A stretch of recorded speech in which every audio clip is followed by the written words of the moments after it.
Accounts part 9। इसमें हम देखेंगे primary units objects of expenditure. ये भी बहुत इंपॉर्टेंट है। प्राइमरी यूनिट्स में जो प्राइमरी यूनिट्स में जो एक्सपेंडिचर ऑफ प्राइमरी यानी PU01 PU02 है ना, इसमें क्या क्या है वो देखना है। जैसे PU01 में है सैलरी एंड वेजेज, PU02 में है डियरनेस पे एंड डियरनेस अलाउंस। तो इसको भी थोड़ा रिमेम्बर याद रखना मुश्किल होता है, तो चलिए इसको भी एक छोटा सा कहानी बना देते हैं। बस थ्योरी वही रहेगा, कहानी का अर्थ नहीं निकालना है, कहानी का अनर्थ नहीं निकालना है, अनर्थ नहीं करना है, बस इसको याद रखने के लिए यूज करना है। तो हम कहते हैं कि एक सालू की दोस्त पल्लवी, सालू की दोस्त पल्लवी हर दिन सीटी में रील बनाती थी। ठीक है, तो सालू, तो पहले हम क्या बोले, सालू मीन्स हो गया सैलरी, तो हो गया PU1 में हो गया सैलरी एंड वेजेज। तो सालू की दोस्त, तो डी हो गया दोस्त डी।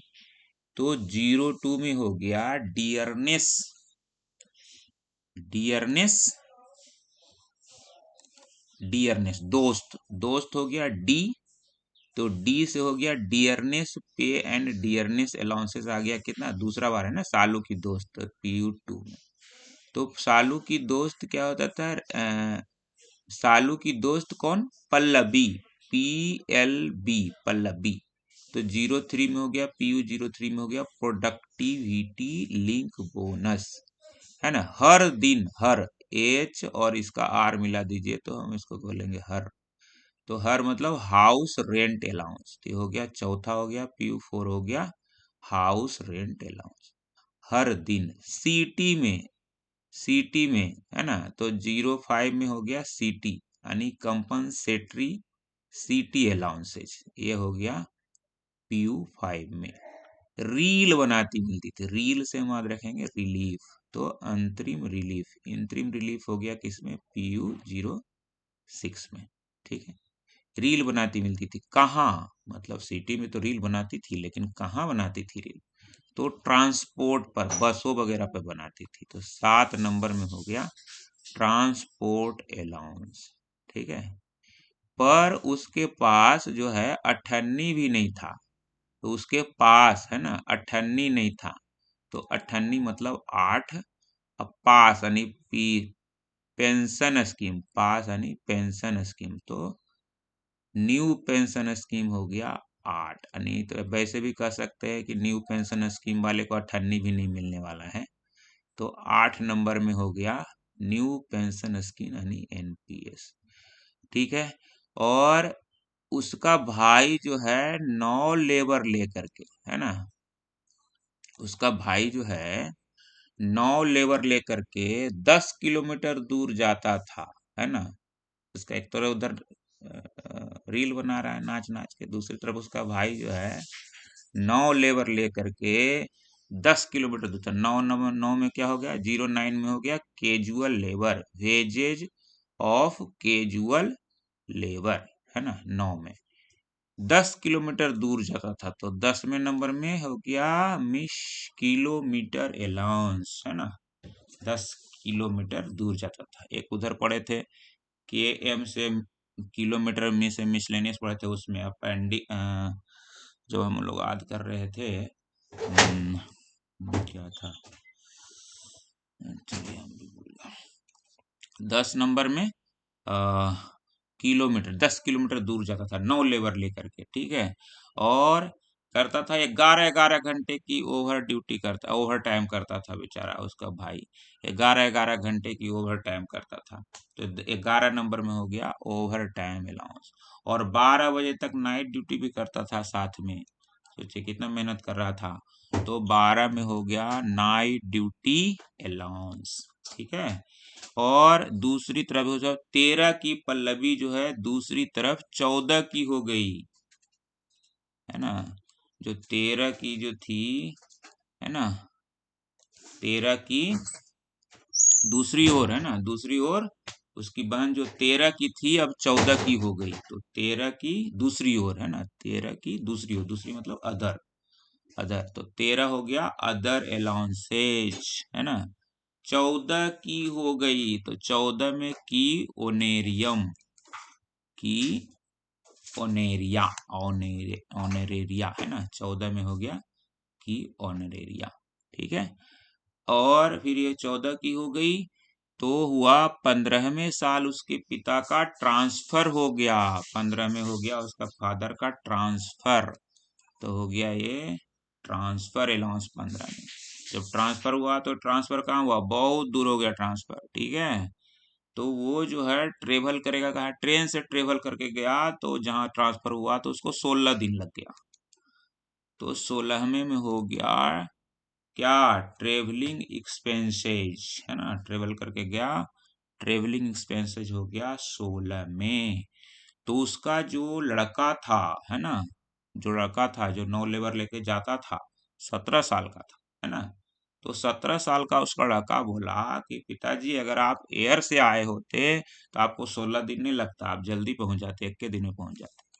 तो 17 में हो गया air, air travel expense sanction in LIU of privilege passes, है ना। अब जो है पल्लवी का एज हो गया 18 साल, तो 18 साल की जब हो गई तो भाई रील वील छोड़ के उसने एक ऑफिस खोला, ऑफिस, तो 18 में हो गया क्या, ऑफिस एक्सपेंसेज, 18 में हो गया ऑफिस एक्सपेंसेज, है ना। तो अब 18 में उसने ऑफिस खोल लिया तो लगाया क्या, टेलीफोन, है ना, 19वें साल उसने लगाया टेलीफोन, तो 19 में हो गया rental for PNT telephone and call charges included trunk calls, ठीक है।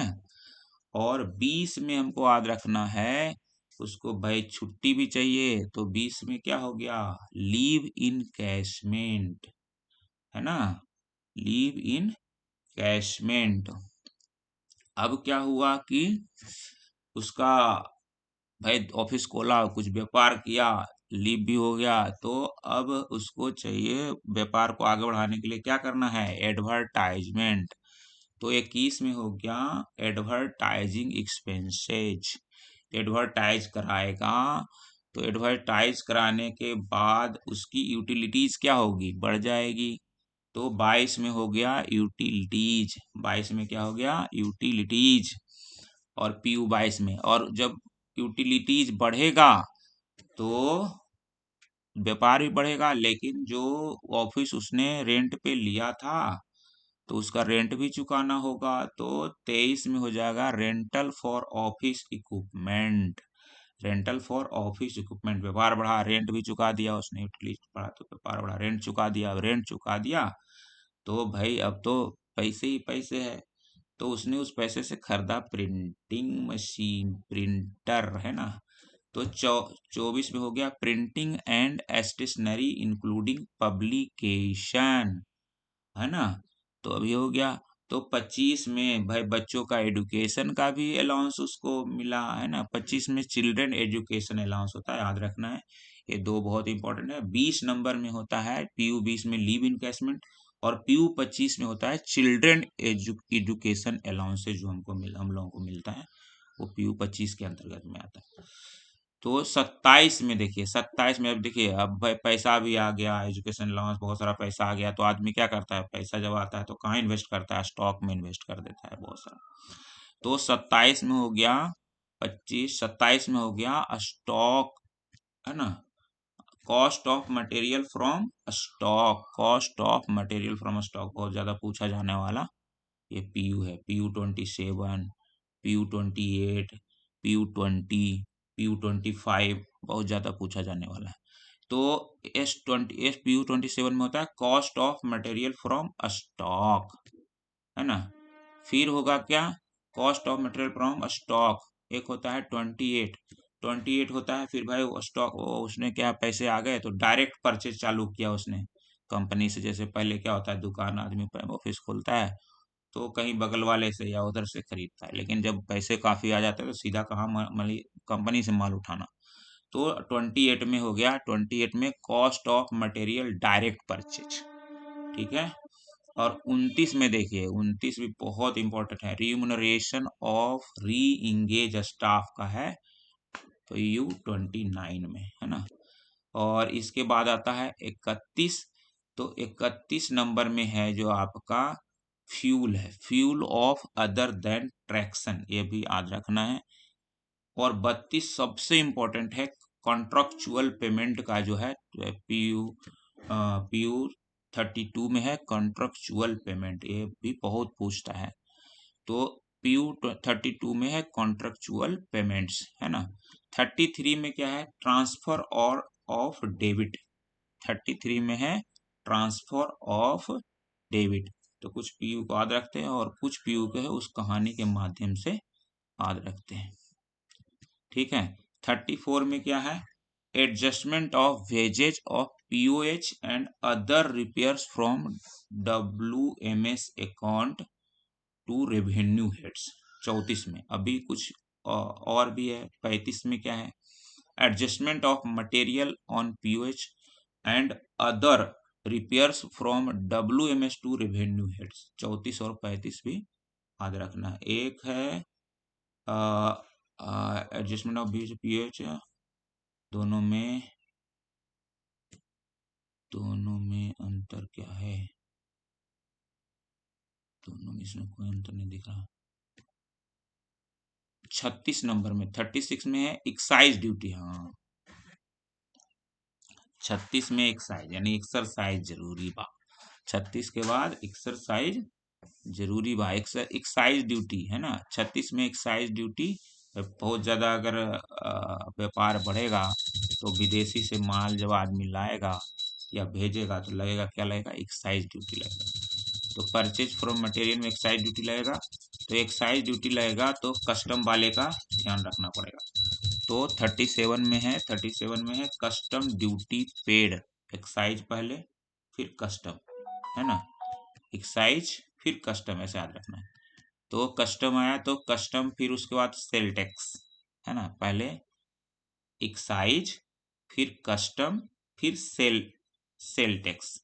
तो 36, 37, 38, excise duty 36, 37 custom duty, 38 sale tax paid payable for purchase of material, सब में परचेज ऑफ मटेरियल ही है, payable for purchase of material. पहले एक्साइज ड्यूटी है 36, फिर है 37 में कस्टम ड्यूटी, और 38 में है सेल टैक्स।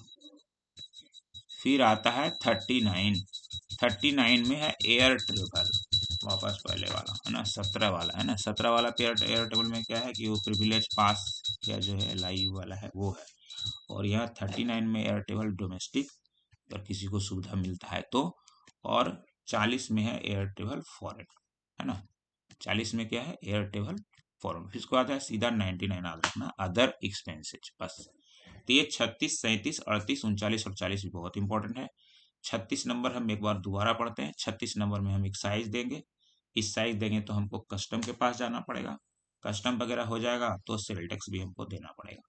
तो ये हो गया 36, 37 और 38। और 39, 40 भी याद रखना है। 39, 40 दोनों ट्रेवलिंग से, एयर ट्रेवल से है। 39 एयर ट्रेवल है डोमेस्टिक, और 40 जो है एयर ट्रेवल है फॉरेन। और 99 में अदर एक्सपेंसेस। यहाँ पे primary unit objects of expenditure खत्म होता है।